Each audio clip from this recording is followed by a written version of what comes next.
Salam sejahtera Bapak, Ibu, dan Saudara-saudari. Kita kembali hari ini untuk mendengarkan firman Tuhan dalam renungan yang disediakan oleh gereja kita. Mari kita persiapkan hati dan pikiran kita. Kasih karunia yang dari Allah dan dari Tuhan Yesus Kristus yang menyertai hati Bapak, Ibu, dan Saudara-saudari sekalian. Amin. Firman Tuhan yang menjadi renungan bagi kita, yaitu yang tertulis dalam Matius 25 ayat 31. Demikian firman Tuhan. Apabila anak manusia datang dalam kemuliaannya, dan semua malaikat bersama-sama dengan dia, maka ia akan bersemayam di atas tahta kemuliaannya. Demikian pembacaan firman Tuhan. Ada 3 poin yang sangat penting kita lihat dari nas ini, Bapak, Ibu, dan Saudara-saudari, terutama di masa-masa Advent sekarang ini. Yang pertama, dijelaskan bahwa apabila anak manusia datang dalam kemuliaannya, anak manusia datang dalam kemuliaannya. Bagaimana rupanya kemuliaan dari anak manusia itu? Apakah kemuliaan dari anak manusia itu sama dengan kemuliaan seorang raja yang kita pernah lihat di dunia ini? Ada seorang pemimpin suatu daerah di tengah-tengah dunia ini. Atau katakanlah, apakah kemuliaan dari anak manusia itu sama dengan seseorang yang sangat cantik sekali, yang sangat ganteng sekali? Atau sama dengan ketika kita pergi melihat suatu tempat yang begitu indah, yang begitu luar biasa view-nya, baik itu gunungnya, lembahnya, atau apakah itu lautan atau danau yang begitu sangat menawan sehingga kita tercengang-cengang. Apakah seperti itu gambaran dari kemuliaan anak manusia itu? Kalau merujuk dari Matius 16 ayat 27, anak manusia itu kemuliaannya adalah bersumber dari kemuliaan Bapanya yang di sorga.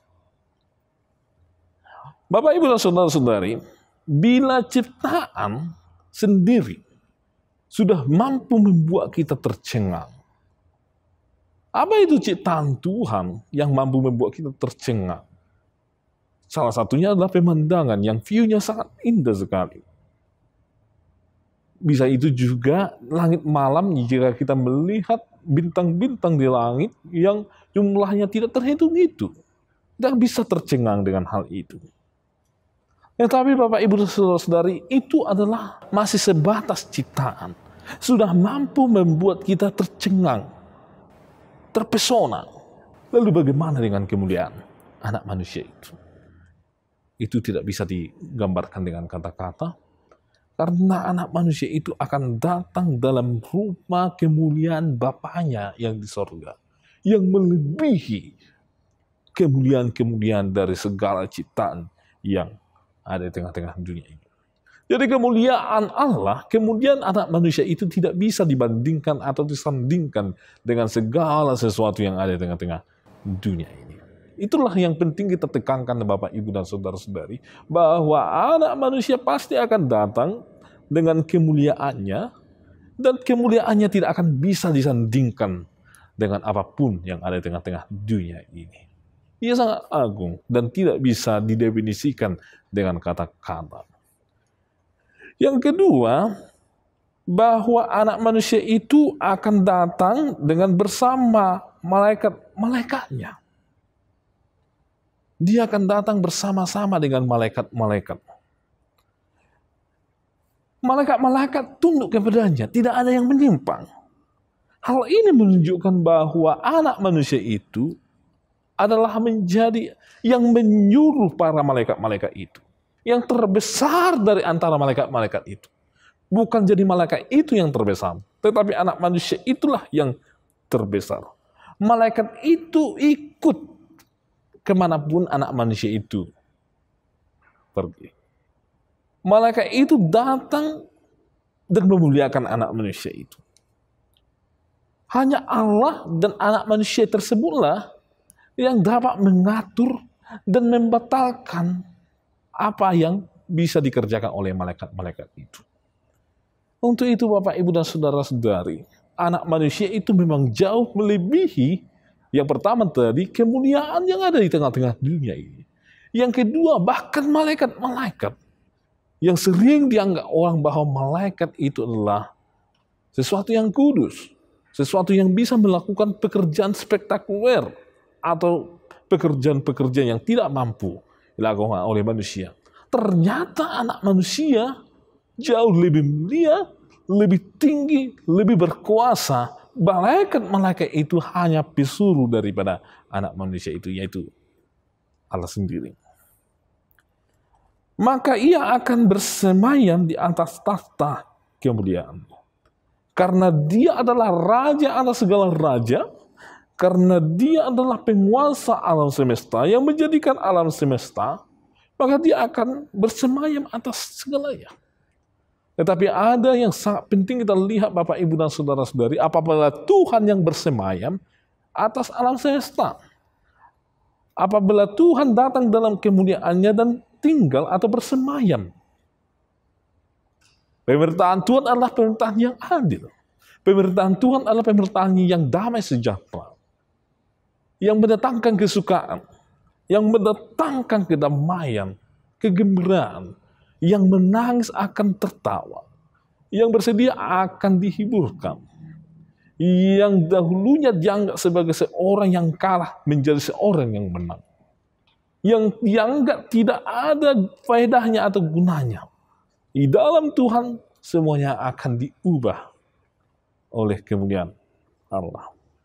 Untuk itu Bapak dan Ibu Saudara dan saudara-saudara sekalian, kesanalah kita akan dibawa bila kita percaya ke dalam pemerintahan Allah yang penuh dengan kemuliaan Allah, ke dalam pemerintahan anak manusia yang penuh dengan kemuliaan anak manusia itu. Untuk itu Bapak, Ibu, dan Saudara-saudari, di masa penantian kita akan kedatangan Kristus yang kedua kali, senantiasalah percaya kepada Tuhan kita, Tuhan Yesus Kristus. Berjaga-jagalah dan setialah kepada Dia. Jangan tinggalkan Dia, jangan pernah ragukan, dan jangan pernah mengatakan bahwa saya belum diselamatkan, atau tidak ada yang mampu menyelamatkan saya. Ada Tuhan Yesus yang mampu menyelamatkan kita, yang mampu untuk menyertai kita, dan mampu untuk membawa kita kepada kemuliaannya kelak. Amin. Ya Tuhan, kami sungguh bersyukur bahwa Engkau adalah Tuhan yang Maha Kuasa, yang bertahta atas segalanya. Dan Engkau telah mengutus anak-Mu Tuhan Yesus Kristus untuk menebus kami. Dan kami mendapatkan upah yang begitu luar biasa, yaitu keselamatan dan memperoleh kehidupan yang dijanjikan oleh Tuhan Yesus Kristus. Di masa-masa penantian kami akan kedatangan Kristus yang kedua kali. Roh Kudus mulai Tuhan yang menguatkan kami, yang senantiasa bersuara dalam hati kami, agar kami mengerjakan apa itu yang menjadi kehendak-Mu, agar kami tetap setia dan tetap berjaga-jaga di dalam kehidupan kami. Baik orang tua, anak-anak, para pengurus tengah-tengah gereja, atau para pemimpin, demikian juga para politisi, atau apapun profesinya ya Tuhan. Engkaulah yang diam di dalam hati umat, supaya ya Tuhan mereka tetap mengingat bahwa hari Tuhan pasti akan datang. Anak manusia pasti akan menunjukkan kemuliaannya atas segala ciptaan. Sehingga kami ya Tuhan tidak menyombongkan diri kami, atau meragukan Tuhan, atau tidak percaya bahwa hari Tuhan itu ada, atau kedatangan Yesus Kristus itu tidak ada. Tapi kami percaya bahwa Tuhan apabila sudah berfirman dan berjanji, semuanya akan digenapi. Lindungilah kami ya Tuhan, kuatkanlah kami sehingga kami semakin percaya kepada-Mu. Amin. Anugerah dari Tuhan Yesus Kristus, kasih setia dari Allah Bapa, dan persekutuan dari Roh Kudus menyertai kamu sekalian. Amin.